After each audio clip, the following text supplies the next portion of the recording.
Mapagpalang gabi mga kapatid, at ito na yung pinaglagaan natin ng dahon ng kawayan. Yan, pinapalamig na lang natin ito at saka iinumin natin. Ito na yung kanyang katas,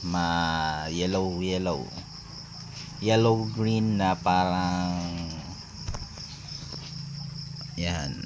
Ay, may ano na, may tumalon na yun, insekto. Nako, naluto yung insekto. Ayan mga kapatid, ang ating